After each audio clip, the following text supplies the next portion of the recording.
the process by which certain potentials are inherited from the parents for his development.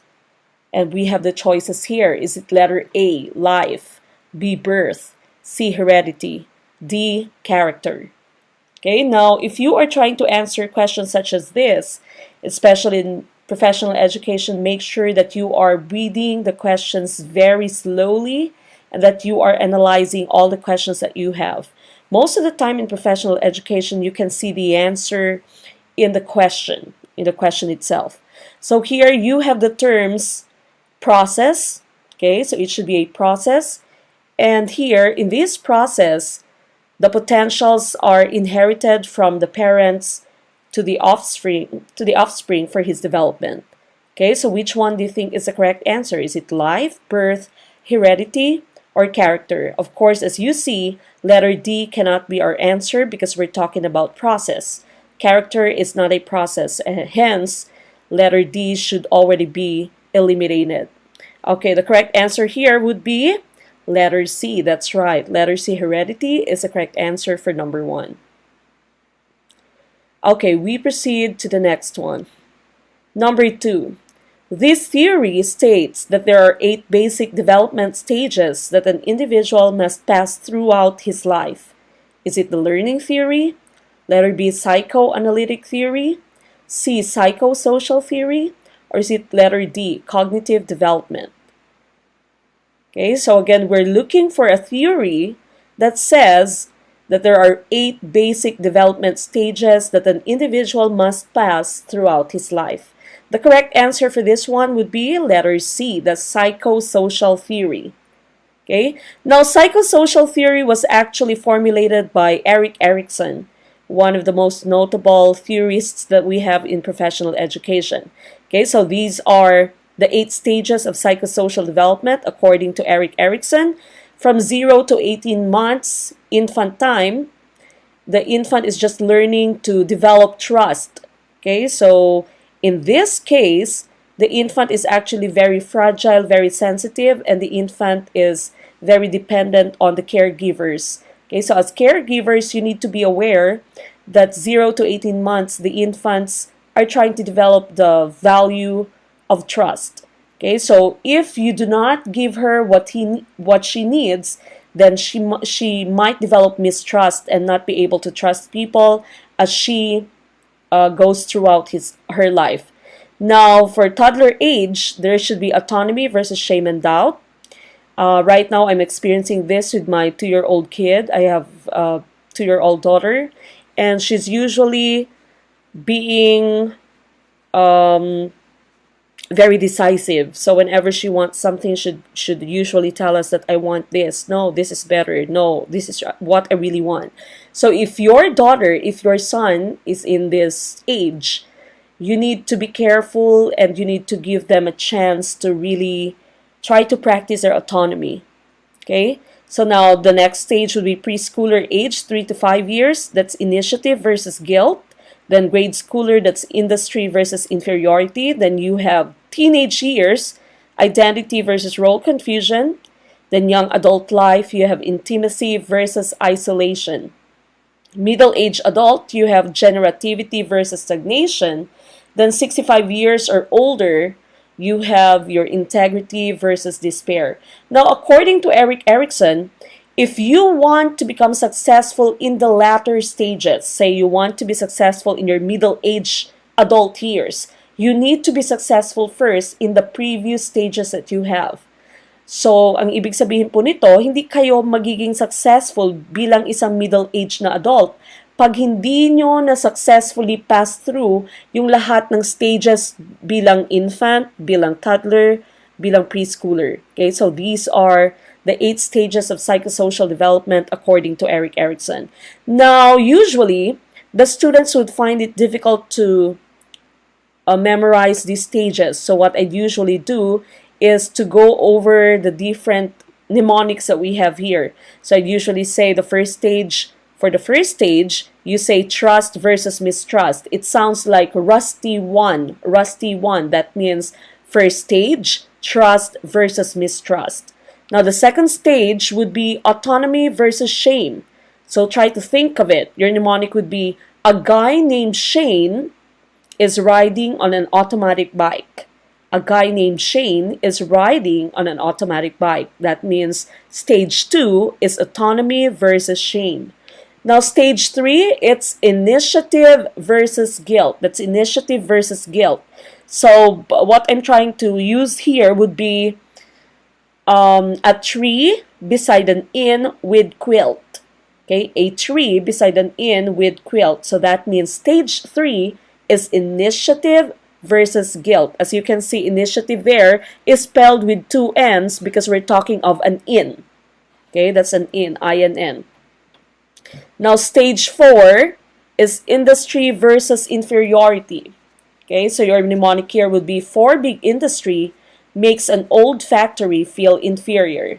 Okay, stage 4, industry versus inferiority. Now we go to stage 5. Stage 5 would be identity versus role confusion. Your mnemonic here is that at 5 o'clock, the doctor gave me his identity card. Okay, at 5 o'clock, the doctor gave me his identity card, and so I was confused with my role, which means that Erik Erikson's stage 5 is identity versus role confusion. This is very crucial among teenage people, okay, among our teenagers. They need to be well aware of their roles in the society, of their identities. Now, next one, stage 6 is intimacy versus isolation. Here, our mnemonic would be, imagine an intimate sex at an isolated beach. Okay, intimate sex at an isolated beach. That means stage 6 is intimacy versus isolation. Now, stage 7 would be generativity versus stagnation. Okay, your mnemonic is, there was a blackout, and so I went to 7-Eleven to buy a generator with a stag. Okay, to buy a generator with a stag. So that means stage 7, generativity versus stagnation. And the last stage, of course, would be integrity versus despair. Stage 8, integrity versus despair. I ate a gritty pear, which made me feel despair. Okay, so again, that's stage 8, integrity versus despair. So those are the 8 basic stages according to Erik Erikson's psychosocial learning theory. Now, the rest of the choices that we had there was Freud's psychoanalytic theory. We all know who Sigmund Freud is. And according to Freud, our decisions in life are ruled by the 3 parts of our consciousness. Okay, you have the id, the ego, and the superego. Now, the id among these 3, the id is your animalistic side. The id would always want to do whatever he wants to do. He does not care about what other people would say. He does not care whether it's right or wrong. Your id is your animal side. Okay, so your id would always say, I want to do that now. Now, the opposite of your id is your superego. The superego is the moralistic side of you. So your superego would always tell the id, it's not right to do that, so don't do that. Okay, the superego would always be very cautious.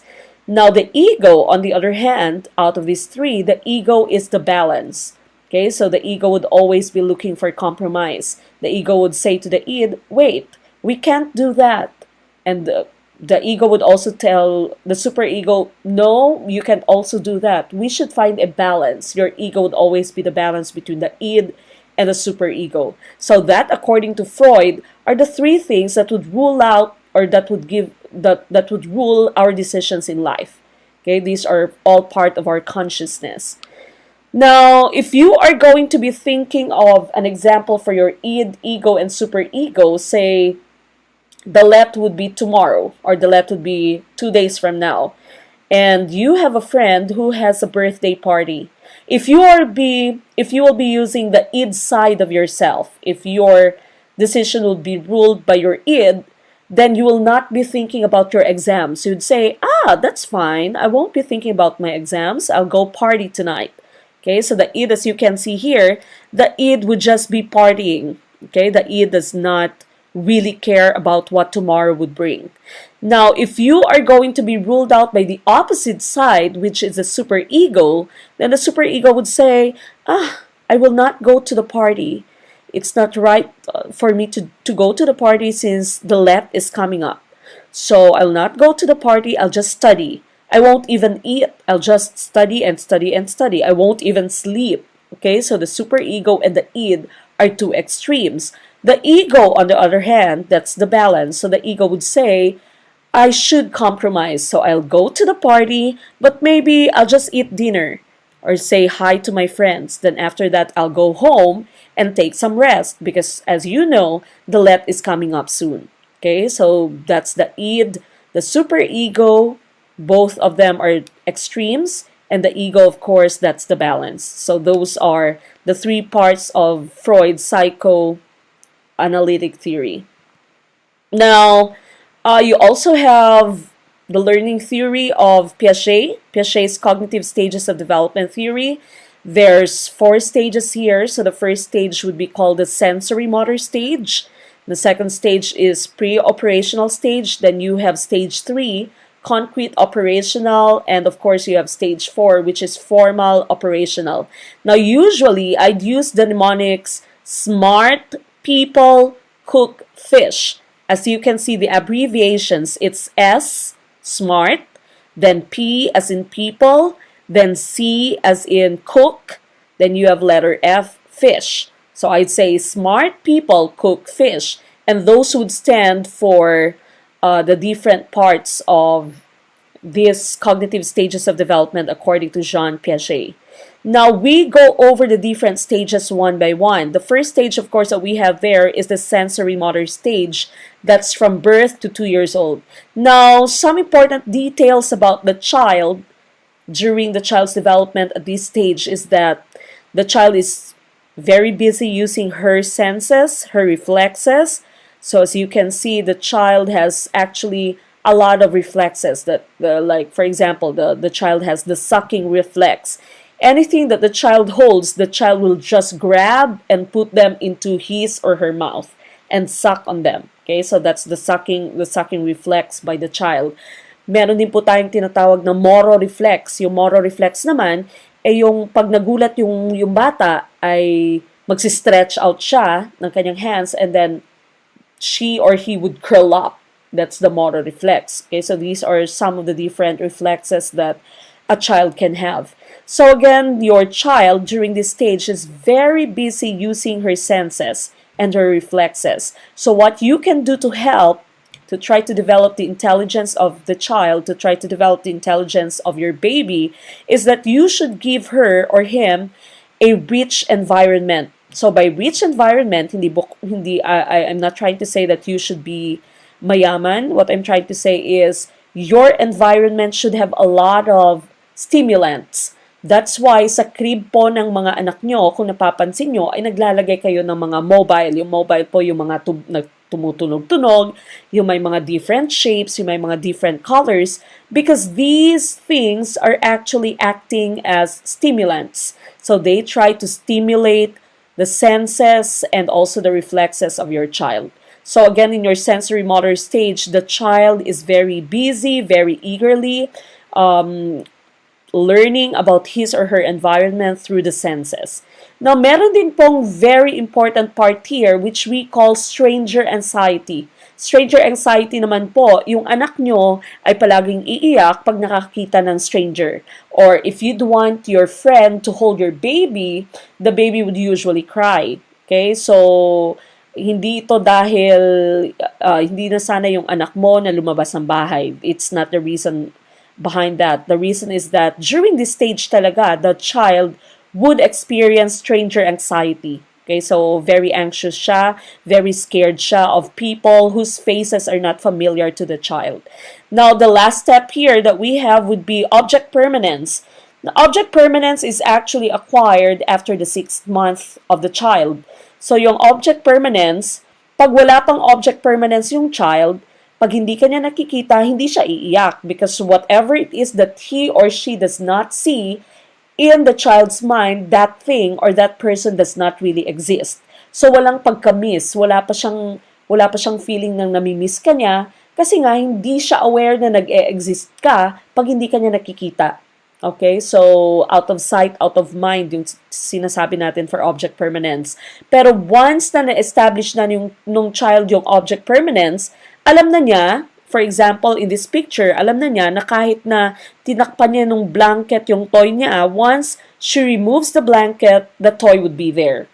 Okay, so that's object permanence. So during this time, when you say bye to the baby, for example, the baby would already start crying. Dahil yung baby ay nakapag-establish na ng object permanence, she already knows that her mom exists. There is a certain person that she calls her mom. And when that person is out of her sight, then she'd say, where's my mom? She'll start looking for her mom because she already has object permanence. So these three are actually very outstanding characteristics of a child at the sensory motor stage. Now we go to the next stage, which is the pre-operational stage. The second stage here, which we call the pre-operational stage, meron siyang iba't ibang characteristic yung anak mo. The first one would be egocentrism. The child is only able to consider things from their own point of view and imagine that everyone shares this view. Now, this egocentrism, this theory, or this concept was proven by Piaget when he had this test. Okay, this was called Piaget's 3 mountains egocentrism test. So the child was placed opposite the doll. Okay, and from the side of the child, nakikita niya isang bundok lang.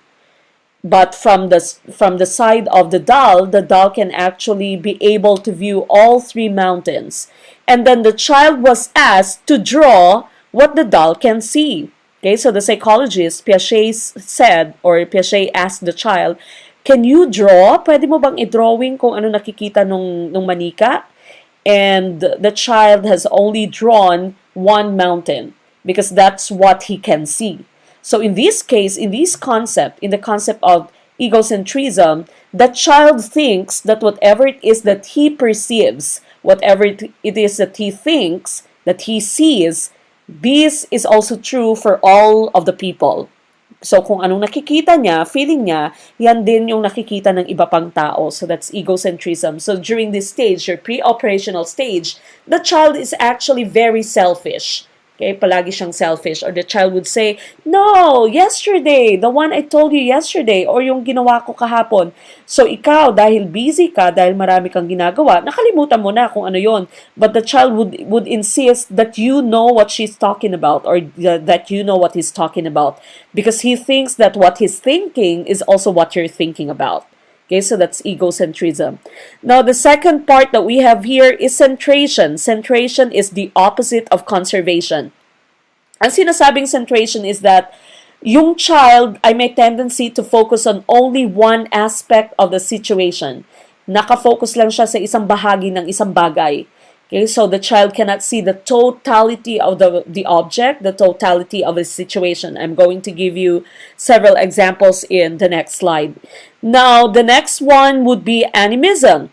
Sa animism naman, kinakausap nung child yung mga inanimate objects like yung electric fan, kakausapin niya, or yung pintuan, kakausapin niya, or minsan pag na-bump siya sa wall, ay susuntukin din niya yung wall dahil feeling niya yung wall is also animated. Yung wall is also living or the fan is also living. Okay, so that's animism. We all went through this. Okay, so lahat tayo kinausap yung wall, kinausap yung fan, kinausap yung pintuan.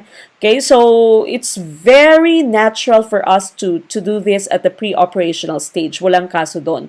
Okay, so now the last part would be symbolic play. For symbolic play, the child's imagination is very rich.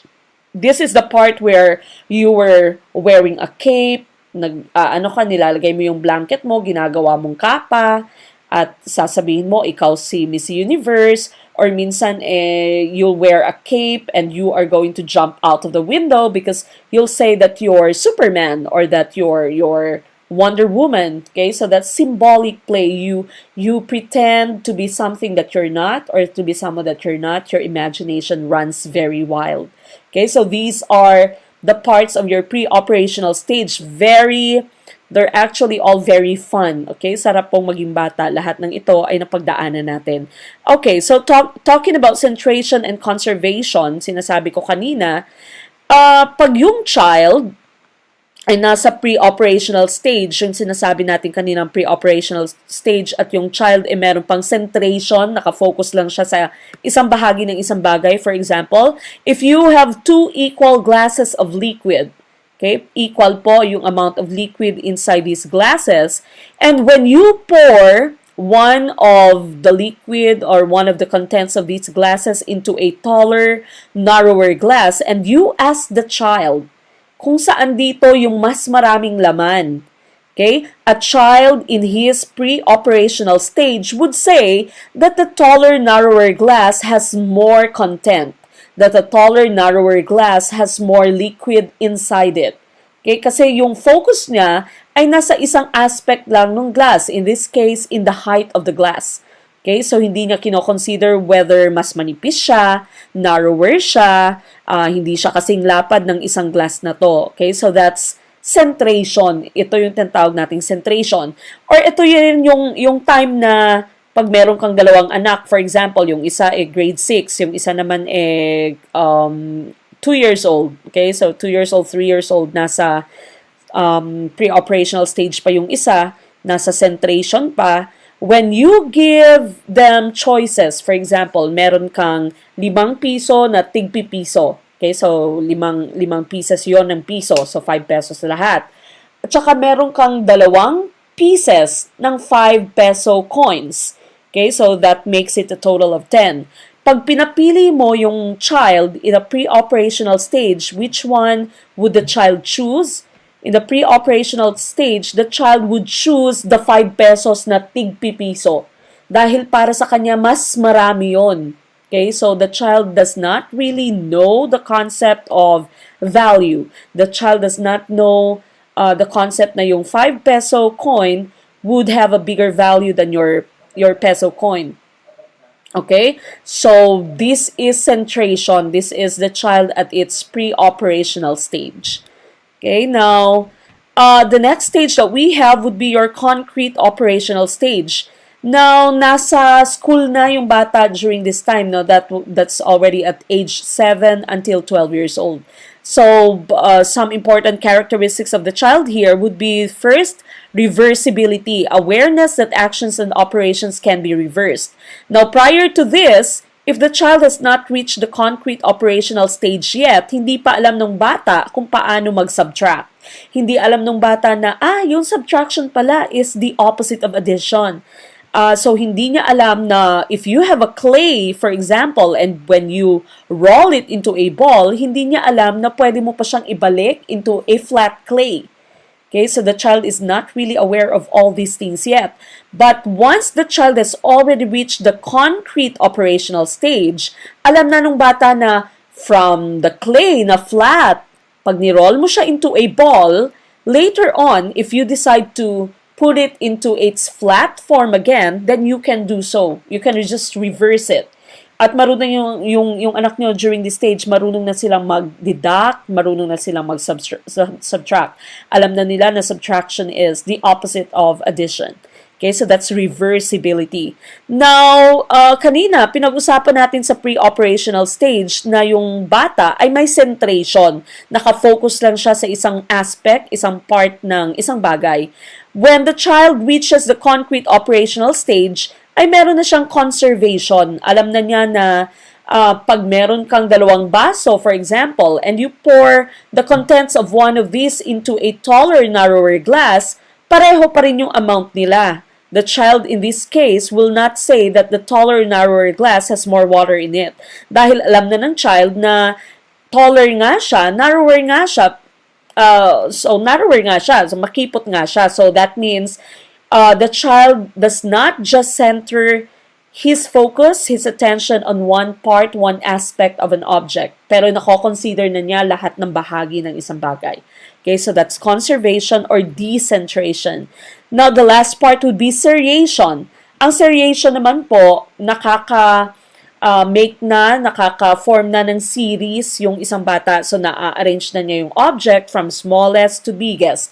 Na-arrange na niya yung objects from shortest to longest. Okay, so the child can already form series, that's seriation. And of course, the last stage for Piaget's cognitive development theory would be formal operational. Okay, so formal operational naman, higher thinking na yung, nasa higher level of thinking na yung bata. So, meron na siyang logic, meron na siyang abstract thinking, marunong na siyang mag-solve ng problems. Okay, so the last stage for Piaget's cognitive development would be formal operational stage. Okay, now we go to number 3. Number 3's question is, this is the transition age where rapid physical changes and sexual maturity occur, resulting in changes in feelings, thinking, and acting. Okay, what do you think is the correct answer? Is it A, puberty, B, adolescence, C, early adulthood, or D, stage 5? Okay, of course, as you can see, out of our choices here, yung stage 5 should already be eliminated. Hindi natin alam kung anong stage tong stage 5 na to. Okay, so you are just down to these 3 choices. Now, according to your question, transition age siya. Rapid physical changes and sexual maturity. So, of course, you also cannot choose early adulthood. Okay? By the time that you have reached early adulthood, tapos na yung rapid physical changes mo. Hindi ka na nag-grow. Diba? Hindi ka na nag-change, nagmamature sexually. Tapos na yung sexual maturity na tinatawag. So your 2 probable answers here would just be puberty and adolescence. But the correct answer for this one would be letter B. That's adolescence. Now, why adolescence? Let's go to the next slide for us to go over the answer that we have here. Ang pagkakaiba po kasi ng adolescence and ng puberty is that adolescence is the age. Okay, so adolescence is the transition age. Adolescence begins with puberty. Yung puberty mo ay sexual maturation lamang. Pero yung adolescence, those are the ages of your physical development. So puberty can vary. Ang puberty sa mga babae ay maaaring mag-start earlier than 11 years. Sa mga lalaki naman ay 13 years. Pero yung adolescence, that's the transition age. So, nasa age siya. Ang puberty naman is sexual maturation. So, going back to our question, the question says transition age. That's why your choice should be letter B, adolescence. Now, I have just placed a few fun pictures here when this became a fad a few years ago no, on Facebook. So, it says the puberty challenge. Okay, so as you can see, this person here has changed from this pre-puberty to this post-puberty or during puberty. So there can be a lot of changes in our body during the puberty. Okay, so we develop or we sexually mature. Okay, so these are other examples of puberty challenge on Facebook. So neneng-nene pa dito, pre-puberty. And once you hit puberty, then you have matured sexually. You have undergone physical changes. Okay, now this is another example. So as you can see, puberty has done her really well. Okay, gumanda siya. And this is another example. This actually was a picture of, these are pictures of, I forgot the person's name, but this was a contestant in Showtime. Sa Showtime siya dati, no? Tawag ng tanghalan, si Mariko ba? Mariko ba yan yung pangalan? So this was 13 years old. 13 years old, binata pa siya, no? Binatilyo. And once she has hit puberty, naging nene siya. Okay, so these are just fun pictures that we have here. Alright, now we go to number 4. This is modifying an existing scheme after an individual's interaction with the environment. Okay, modifying an existing scheme after an individual's interaction with the environment, resulting in the creation of a new scheme. Okay, so what do you think is the correct answer here? Is it assimilation, integration, is it recognition, or is it accommodation? Okay, so let's try to take a look at what the correct answer is in here. The correct answer here would be accommodation.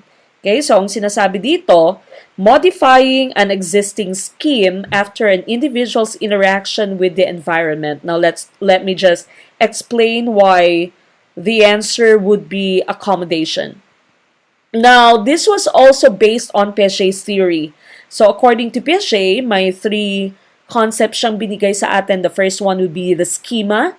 The schema is a concept of framework or framework that organizes and interprets information. So, schema, kumbaga yung pag sinabi mong schema, these are the file cabinets in our brain. Okay, so these are your concepts about certain things. That's your schema about a certain thing. Pag sinabi mong assimilation, you see the two S's that we have here. The two S's here for assimilation, I usually just tell my students to think of this as the same schema. 2S, same schema. Pareho pa rin yung iyong schema. Pareho pa rin yung iyong concept about a certain thing. Okay, so you interpret your new experience in terms of the same schema that you have. But when you say accommodation, nakikita mo yung C at C dito. Accommodation here would mean a change in schema. Okay, nag-change, naging different yung schema mo, yung concept mo about a certain thing. So when you say accommodation, you are revising your understanding to incorporate new information, na change ang schema mo about a certain thing. So going back to our question, the question said, you have modified an existing scheme or schema. Okay, so that's why our answer here would be accommodation. Again, accommodation is changing your scheme, changing your schema. Now, say, I am going to give you some examples. Say, if someone would tell you fashion model, or someone would say the words fashion model, your schema would be these looks. Okay, ang schema mo ng isang fashion model would be someone very pretty, someone very sexy, very slim, very tall. For example, Liza Soberano. Okay, that's your schema of a fashion model. Okay, so that's your schema. But, so if someone would say that this girl is actually a model, pag hindi siya nag-fit sa schema mo, and you are trying to still undergo the process of assimilation, the same schema, you'd say, no, hindi siya model, hindi siya fashion model, hindi siya pwedeng maging model because she has a skin defect. Okay? Meron siyang skin disease. So this girl cannot be a fashion model. That's because you are going through assimilation. The same pa rin yung schema mo of what a fashion model should be. If someone would tell you that this girl is a fashion model, if you are still in the process of assimilation, then you'd say, no, this girl cannot be a fashion model because your schema of a fashion model is someone who's perfect physically. Okay, and as you can see, this girl actually has Down syndrome. Okay, so you can say she's not perfect. She does not look perfect in my eyes. Hence, I say that she is not a fashion model. That means nasa the same schema ka pa rin. You're still having the process of assimilation. If someone would tell you that this girl is a fashion model, you'd say, no, she's not a fashion model because fashion models should be thin. Fashion models should be skinny. Okay? So, nasa assimilation stage ka pa rin nun. Nasa assimilation processing ka pa rin nun. The same pa rin yung schema mo of what a fashion model can be. Okay? But once your thoughts, your thinking would change and would accept that these three other people can become fashion models, then that would already be accommodation. Nag-change na yung concept mo of what a fashion model can be. Now, the typical questions in the LEP based on these examples, ang assimilation and accommodation mo would be, the question usually sa LEP is, there was a child and the child saw a cat, but the child does not know what a cat is, and the child started to call the cat doggy. Okay, so tawag niya sa cat is dog. So when that happens, you can say that the child is still in the assimilation stage. Nasa assimilation stage pa siya. The same pa ang schema niya. For him, all four-legged animals are dogs. Okay, so wala pa siyang concept ng cat. Now, once the child is able to call the cat a cat, is able to stop calling the cat doggy, and has already known that a cat, although also four-legged, is different from a dog, then you'd say that that's already accommodation. The child's schema has already changed. Okay, so that's already accommodation. Okay, now we go to the next question that we have. Number 5, this is the theory that states that a person's behavior can be motivated by urges towards self-satisfaction. Is it letter A, psychoanalytic theory? Letter B, cognitive development theory? Letter C, psychosocial theory? Or letter D, moral development theory? Now, as you know, psychoanalytic theory was by Sigmund Freud. Cognitive development theory, of course, is by Jean Piaget. Your psychosocial theory, we've already discussed that. That's by Erik Erikson. And moral development theory is by Kohlberg. Okay, now what do you think is the correct answer here? In this case, your answer is theory that states that a person's behavior is motivated by urges towards self-satisfaction. Self-satisfaction, your answer would be psychoanalytic theory. Okay, your answer is psychoanalytic theory according to Freud. Now, let's go over the different theories that we have here. Now, we've already talked about Freud's psychoanalytic theory as the id, the ego, and the superego. So, we said a while ago, yung id natin is the animalistic side of us. Okay, so the id does not really care about what will happen in the future. The id would always say, bahala na si Batman, okay? I don't really care. I'll do whatever it is that I do. Even if I have a boyfriend, if I feel like kissing this person, then I'd kiss the person, okay? So that's the id side of yourself.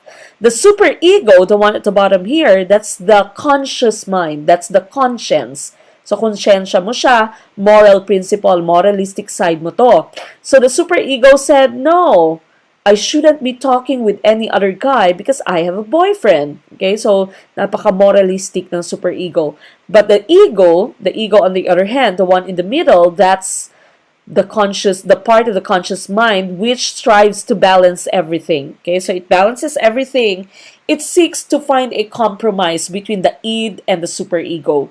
Okay, so if you are using the ego, then you find the balance between your id and your superego. You'd say, I can talk to him, although he's a boy, I can talk to him, although I have a boyfriend, because there's nothing wrong with that.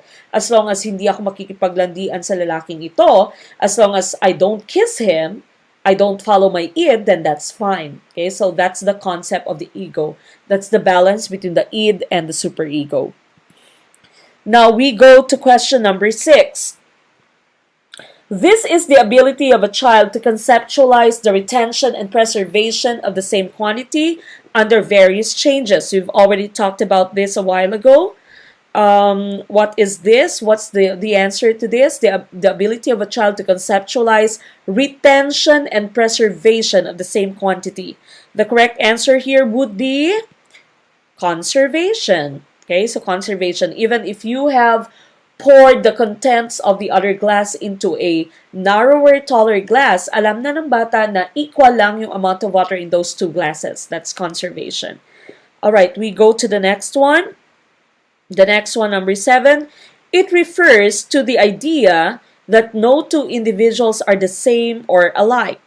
Okay, refers to the idea that no two individuals are the same or alike. Is this your cognitive theory, exclusivity theory, individual differences, or emotional quotient?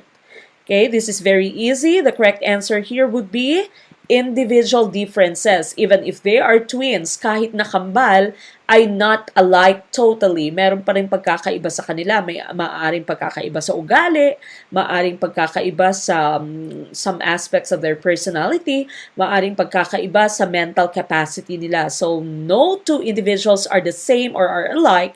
This is your individual differences. Now, this is a concept that is very important among teachers. Pag teacher tayo, dapat alam mo yung individual differences na tinatawag. You should know and you should be aware that your students actually learn in different ways. And they have their own or they have their different paces of learning. So, hindi po pwedeng nakatuod lang yung pansin mo, yung attention mo sa mga fast learners mo or sa mga estudyante mong mabilis na mag-catch up. You should also make sure that you give ample chances ample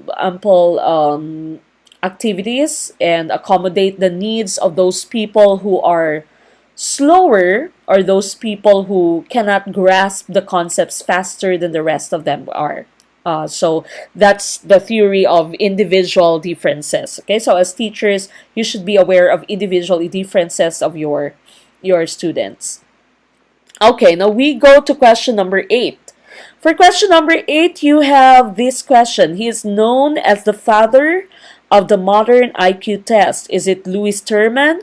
Is it Erik Erikson? Is it Lawrence Kohlberg? Or is it Martin Lisley?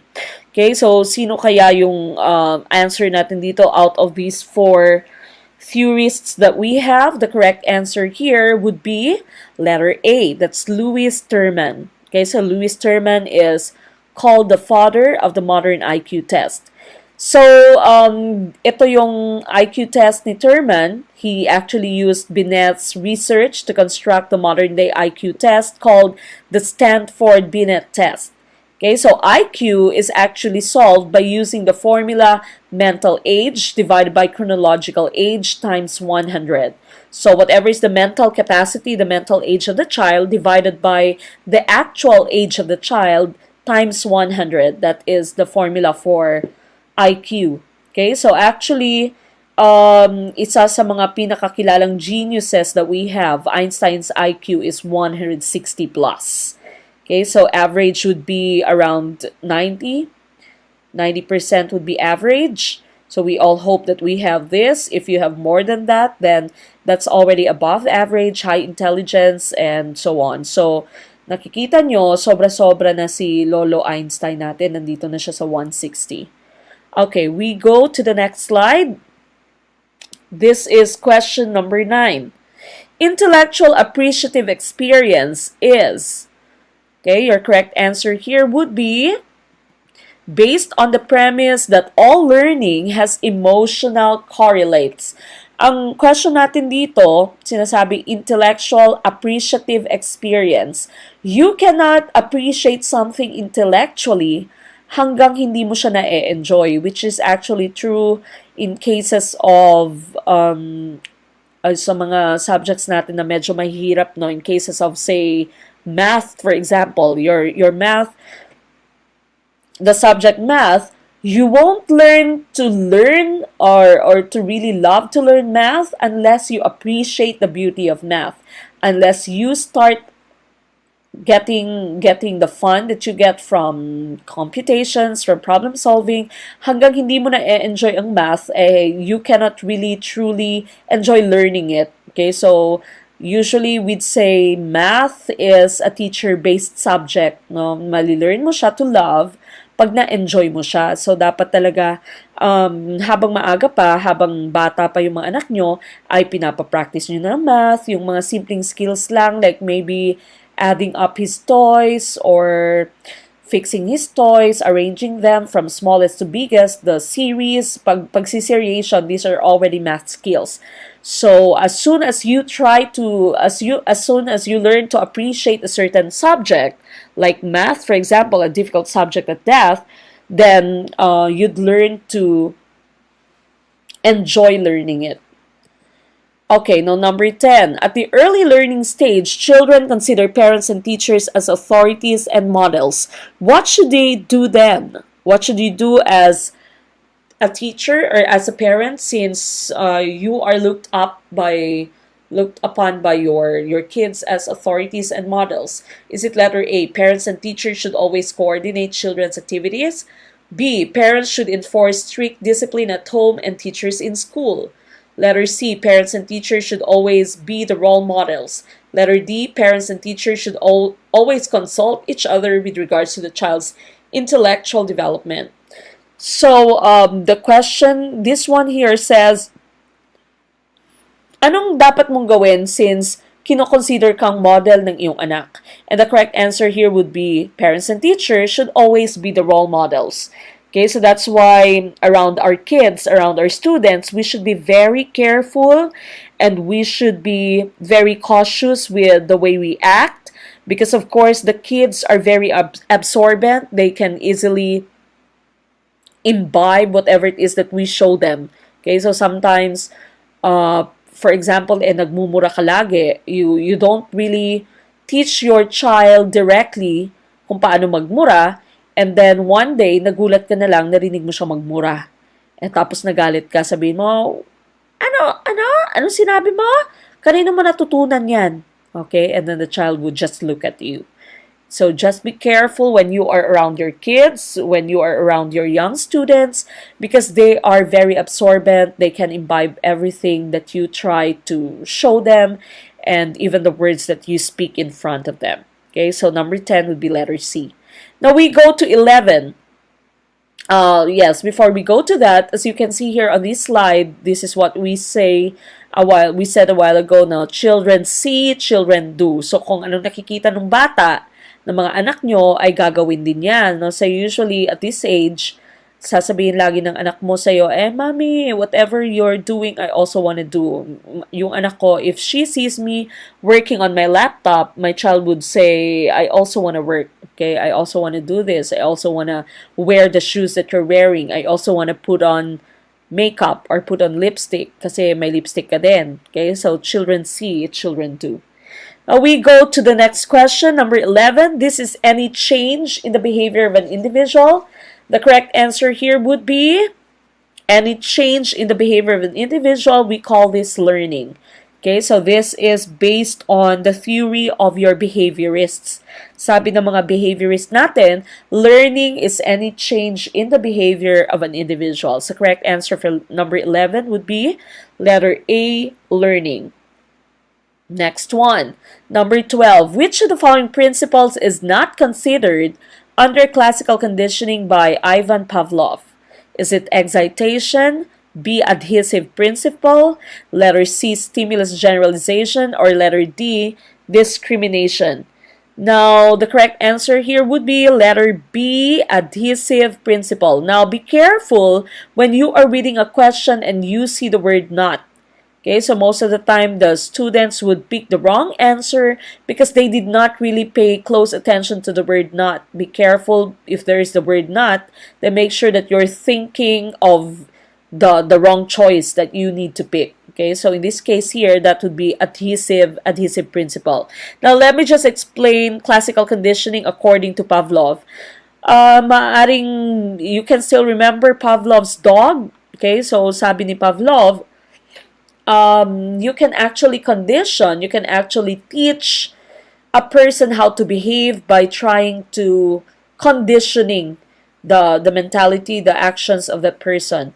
So, in the case of Pavlov, gumamit siya ng dog, no? So, each time na bibigyan mo yung dog ng pagkain, of course, maglalaway ang dog.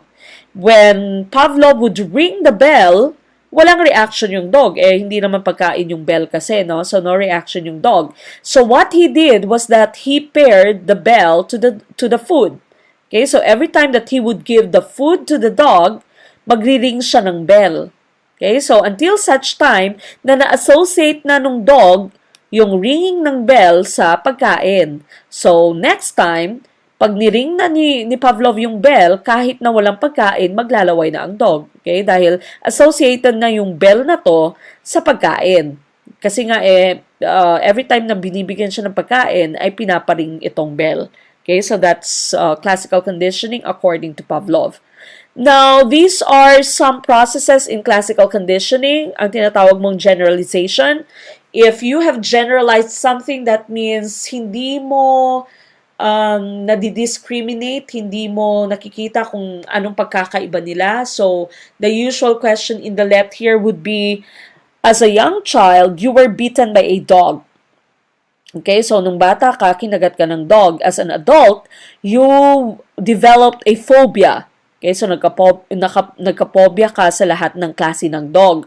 When you say generalization, that means kahit anong cute ng dog, ay takot ka pa rin. Okay, so that's generalization. You have generalized all kinds of stimuli.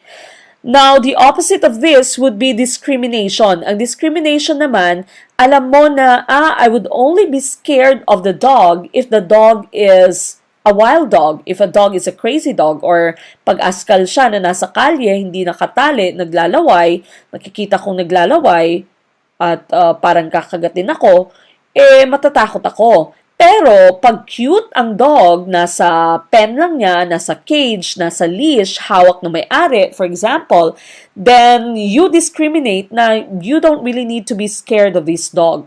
Okay, so that concept is discrimination. So, generalization and discrimination are actually opposite. Okay, so opposite yung discrimination mo and generalization. Sa generalization mo, sa lahat ng klaseng dog ay takot ka. Sa discrimination naman, alam mo kung saang klaseng dog ka lang kailangan matakot. Sa ibang dog, hindi mo kailangan matakot. That's discrimination. Now, ang extinction naman ay opposite ng excitation. Ang opposite nito ay tinatawag na excitation. Ang excitation is when you start having a certain response to a new stimulus.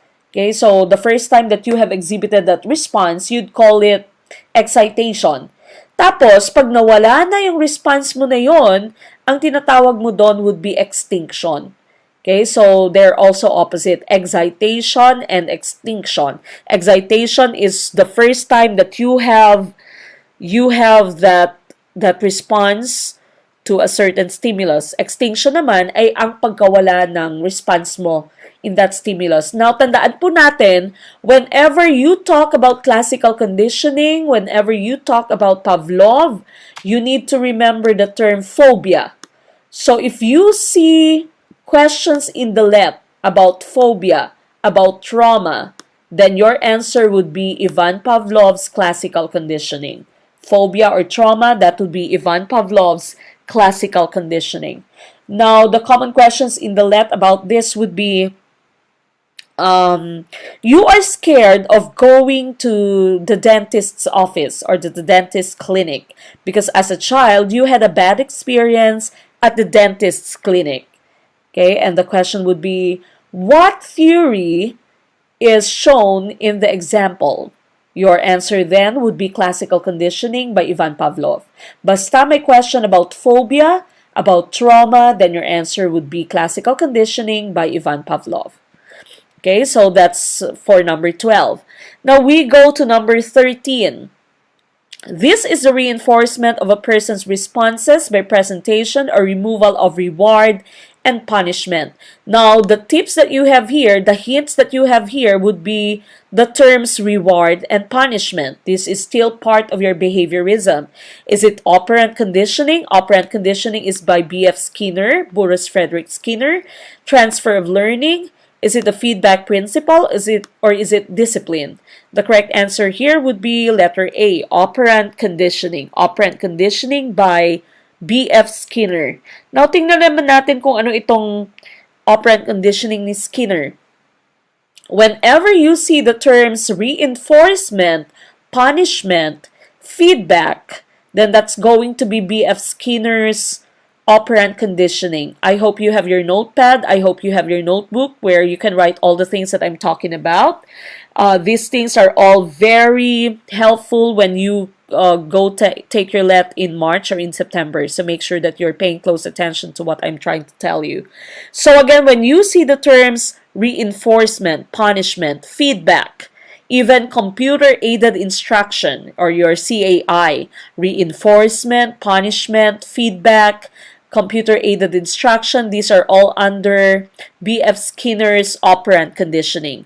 Kay Ivan Pavlov, a while ago, I've said that whenever you see the terms phobia, trauma, that's classical conditioning by Ivan Pavlov. In this case, reinforcement, punishment, feedback, computer-aided instruction, that's for B.F. Skinner's operant conditioning. Now, ano naman yung transfer of learning? Ang transfer of learning, it says here, the application of skills, knowledge, and or attitudes that were learned in one situation to another learning situation. So, you can actually have a transfer of learning pag may identical elements yung dalawang experience na to. Kung this element has the same or identical elements as the same experience that you have here, then you can actually transfer your learning. Now, in present-day education, we call transfer of learning application. Okay, another term for transfer of learning would be application. All right, we go to the next slide. Ano naman ang feedback? Feedback is giving your comments, giving your suggestions to someone or to a student, for example, about a certain quiz. Okay, so we need to remember that whenever we're giving the quiz and we want to give the feedback, it should be ASAP. It should be as soon as possible. Okay, now focus on the positive. It should be something that is given privately. So do not give it in public. Focus on behaviors that can be changed, not on personality traits, because of course your personality traits are very difficult to change. Okay, so that's effective feedback. Now, discipline naman, you know the meaning of the term discipline. It is defined as training or molding of the mind and character to bring about desired behaviors. So, tinitrain mo someone to become a better individual, to have better or to have desired behaviors. That's disiplina. So, that's why one advice that I can give you is if you have kids, as early as you can, dapat dinidisiplina na sila dahil nga pag pag sinasabi natin, pag malaki na yung sungay, ay mahirap nang putulin. No? So, bata pa lang, dapat you try to discipline your child or you start disciplining your child if, or while your child is still very young. Okay, question number 14. This stimulation of action best explains the behavior of an individual to take what he perceives to be the shortest route or route in his goal. Is it recognition, assimilation, response, or motivation? Again, this is stimulation of action. These are also your tips there. Okay, stimulation of action that explains behavior of an individual to take what he perceives to be the shortest route in his goal. The correct answer here would be motivation. Okay, motivation is a stimulation of action. That's why it's very important for us to, as teachers, it's very important for us to always motivate our kids, motivate our students to learn. That's why meron tayong tinatawag na motivation at the beginning of any class period that we have. Okay, so you motivate them, stimulate them to take action or to start learning. All right, question number 15. This is the process by which an individual acquires the social and cultural heritage of the society where he belongs. Okay, is it socialization, internalization, integration, or acquisition?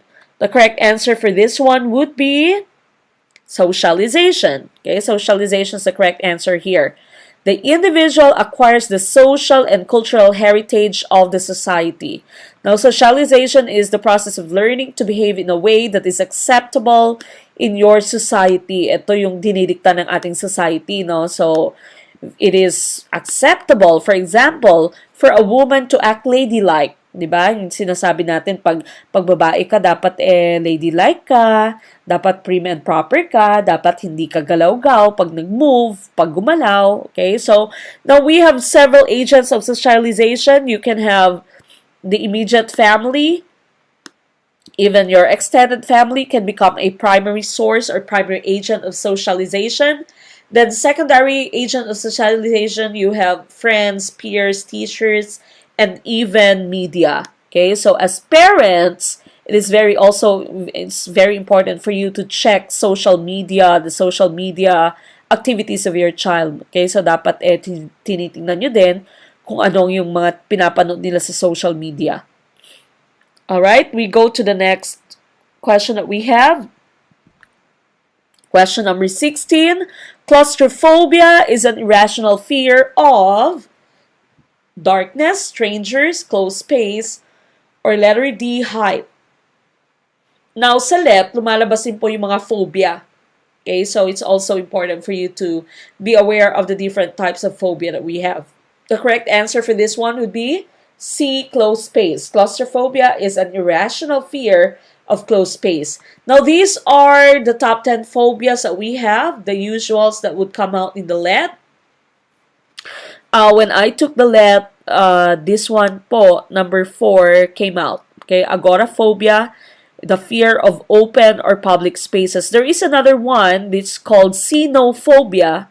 Xenophobia naman is the fear of strangers.